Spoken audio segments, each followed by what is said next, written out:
ख्रिस्तामध्ये माझ्या प्रिय भाविकांनो, प्रभू येशूच्या मार्गामध्ये अनेक अडथळे होते। काही अडथळे त्याच्या स्वतःच्या मित्रांनी तयार केलेले होते, तर काही अडथळे शास्त्री आणि परुषी यांच्याद्वारे निर्माण केले जात होते। परंतु सर्वच शास्त्री आणि परुषी हे परमेश्वराचे शत्रू होतेच असं नाही।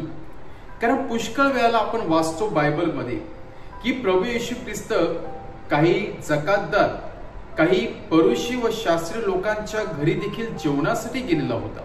त्यांच्या समोर बसून तो बातचीत देखील करत होता। यावरून समजून येते की परमेश्वराची म्हणजेच प्रभू येशू ख्रिस्ताची त्यांच्याबरोबर चांगले संबंध होते, चांगले नातेसंबंध होते। परंतु त्याच प्रकारचा नातेसंबंध, एक प्रकारची जवळीक आपल्याला आजच्या शुभवर्तमानामध्ये दिसून येते। एक शास्त्री जो विचारवंत होता, जो शिकलेला होता, तो प्रभू येशू ख्रिस्ताला प्रश्न विचारत आहे। प्रश्न असासाठी विचारत आहे, प्रभू येशूला खाली पाडण्यास सांगते नाही, तर प्रश्न तो असासाठी विचारत आहे की जेणेकरून आपल्याला प्रभू येशू ख्रिस्ताकडून जास्त ज्ञान घेता येईल, आपल्याला काहीतरी प्रभू येशू ख्रिस्ताकडून शिकता येईल। या हेतूने तो प्रभू येशू ख्रिस्ताला प्रश्न विचारत आहे। व तो प्रश्न कुठला आहे की या बायबलमध्ये, या शास्त्रामध्ये सर्वात मोठी आज्ञा कोणती आहे? आणि प्रभू येशू ख्रिस्त त्याला सांगत आहे, तू तुझा परमेश्वर याच्यावरती संपूर्ण मनाने, हृदयाने, जीवाने प्रीती कर। त्याचबरोबर जशी प्रीती तू परमेश्वराबरोबर करतो तशीच तू इतरांबरोबर कर। आणि तितक्याच तो शास्त्री सांगत आहे की खरोच प्रभूजी, तुम्ही गुरुजी आहात, तुम्ही शिकलेले आहात आणि तुम्हाला सर्व काही समजते आणि तुम्ही जे काही सांगितलेलं आहे ते अगदी महत्वाचं आहे। तो प्रभू येशू ख्रिस्ताला दोष लावत नाही, तो प्रभू येशू ख्रिस्ताला खाली पाडण्याचा प्रयत्न करत नाही, तर प्रभू येशू ख्रिस्ताने जे ज्ञान दिलेलं होतं, प्रभू येशू ख्रिस्ताने जे आज्ञा त्यांना दाखवून दिलेले होते, त्या आज्ञेवरती तो आणखी भर घालून प्रभू येशू ख्रिस्ताची स्तुती करत आहे। यावरून आपल्याला समजून येते की सर्व शास्त्री हे वाईट नव्हते, सर्वच पुरुषे हे वाईट नव्हते, तर काही प्रभूच्या वचनाला देखील धरून चालणारे होते, काही प्रभू येशूचे ऐकणारे देखील होते। आणि त्यापैकी एक शास्त्री आजच्या शुभवर्तमानामध्ये आपणास दिसून येतो।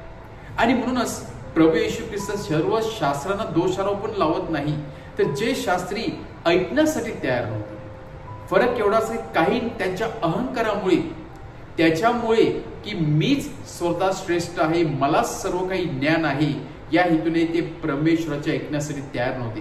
परंतु हा शास्त्री प्रभू येशू ख्रिस्ताचा खास ऐकण्यासाठी आलेला होता, ज्ञान मिळवण्यासाठी आलेला होता। जेव्हा मनुष्य ऐकण्यासाठी तयार असतो, जेव्हा मनुष्य काहीतरी घेण्यासाठी परमेश्वराकडे येत असतो, तेव्हा त्याची ओंजळ परमेश्वर भरत असतो, त्याचं हृदय आणि मन परमेश्वर स्वर्गीय ज्ञानाने भरत असतो। परंतु ज्या व्यक्तीचं मन, ज्या व्यक्तीचं हृदय अहंकाराने भरलेलं असेल, त्या व्यक्तीच्या हृदयामध्ये, जीवनामध्ये कुठलीच जागा नसते परमेश्वराच्या ज्ञानासाठी। आणि म्हणूनच आजच्या या दाखल्याद्वारे प्रभू येशू ख्रिस्त आपल्या सर्वांना अहंकार, आपल्यामध्ये स्वार्थीपणा बाजूला ठेवून परमेश्वराचं ज्ञान स्वीकारण्यासाठी, आपले कान उघडे ठेवून त्याचं जे काही सांगतो ते ऐकण्यासाठी पाचारण करत आहे।